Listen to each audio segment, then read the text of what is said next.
So today I'm going to be talking about some of the guys who I think are the most underrated players in the 2022 NHL draft. So if that sounds good to you guys, do be sure to stick around to the end of the video to learn about some players you may have not have heard of before.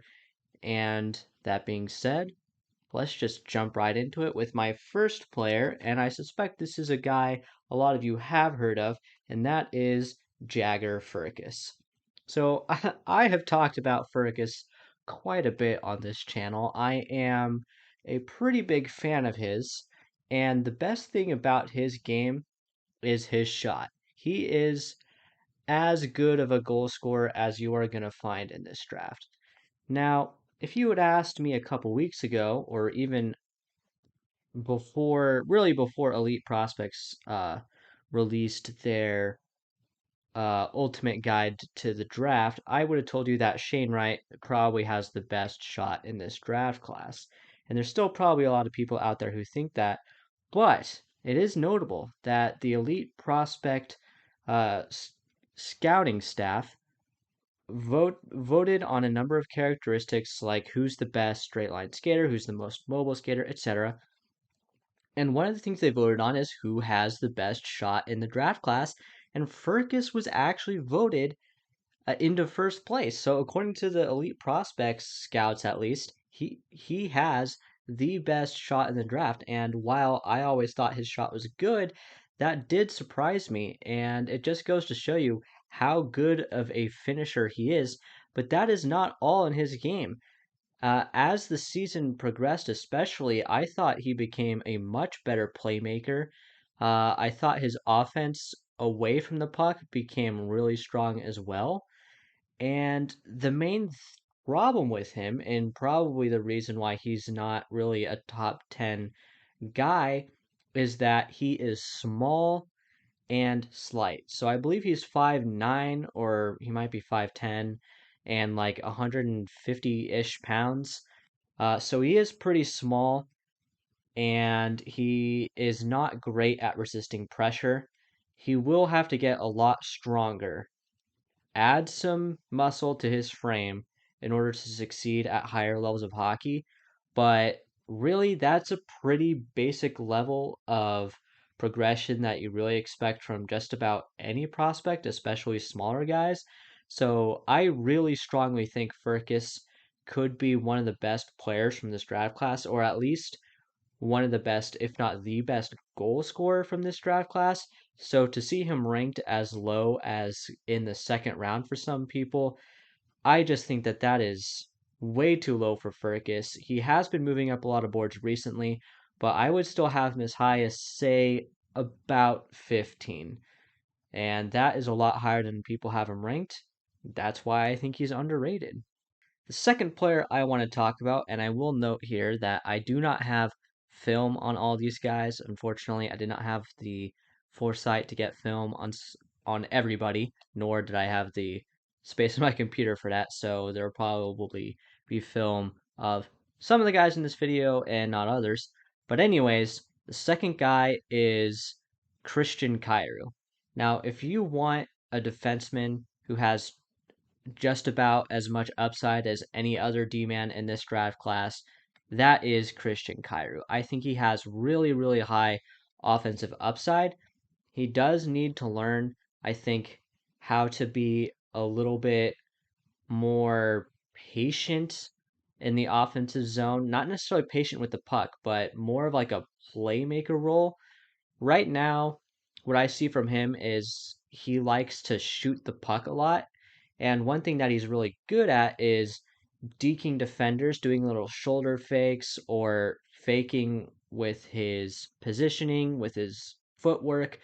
And he uses that to create space. And he will often just use that space to skate up towards the net and then take a shot for himself.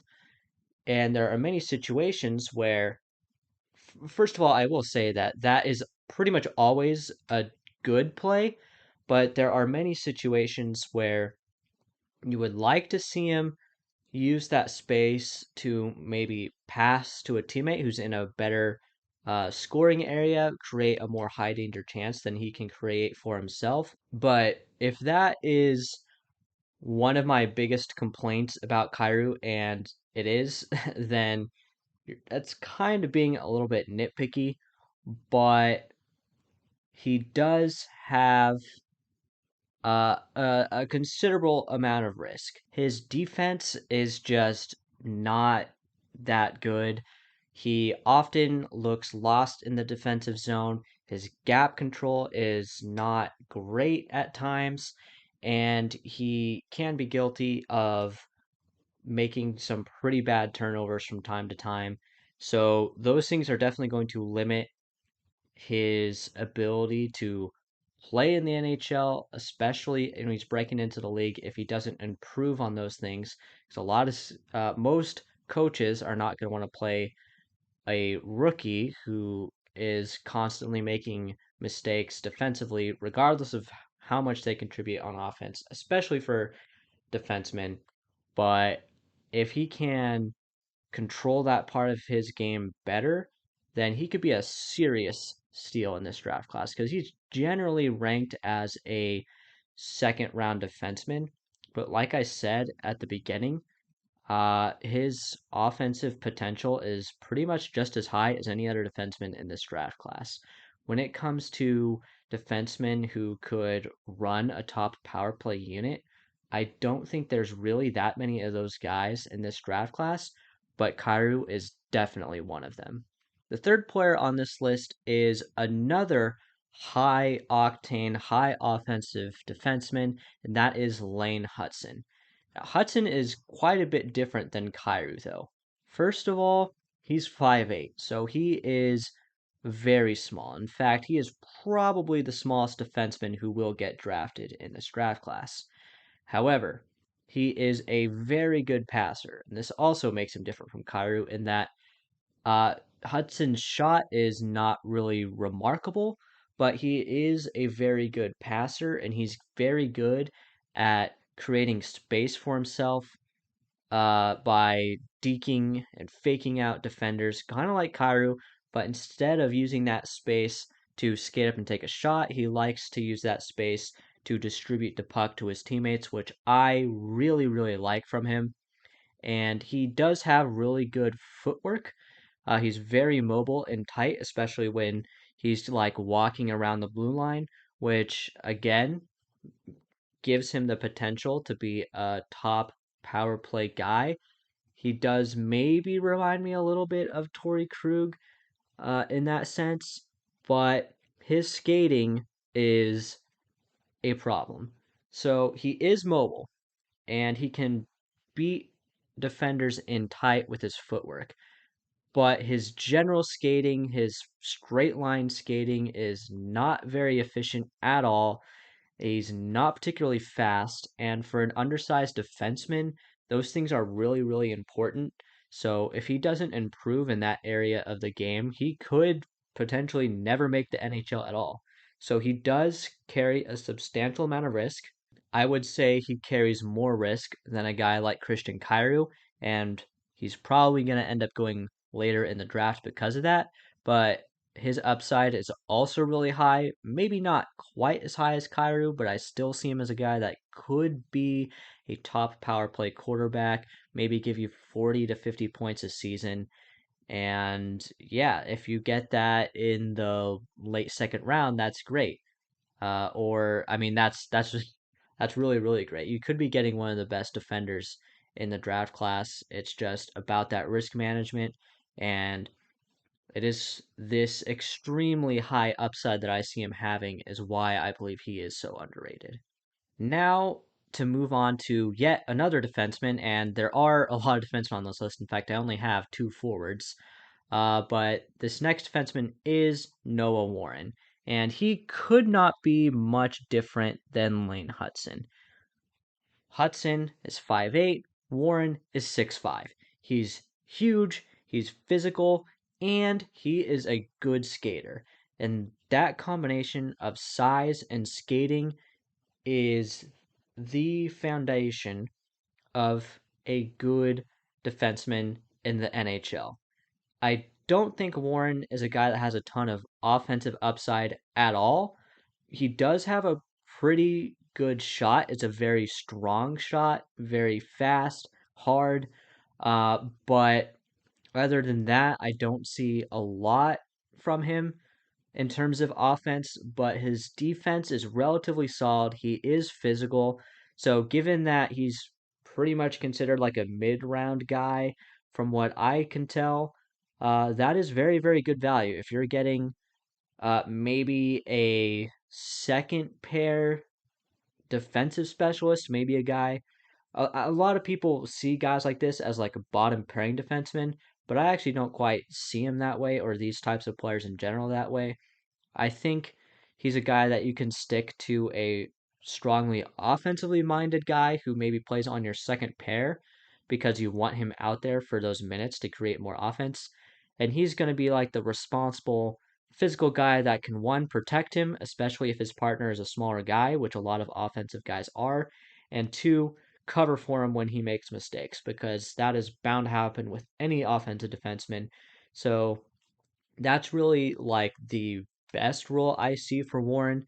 Ultimately, he could end up being like a third pairing defensive specialist, but even then, I think you're getting a player like that in the mid rounds. Like, that's really good value.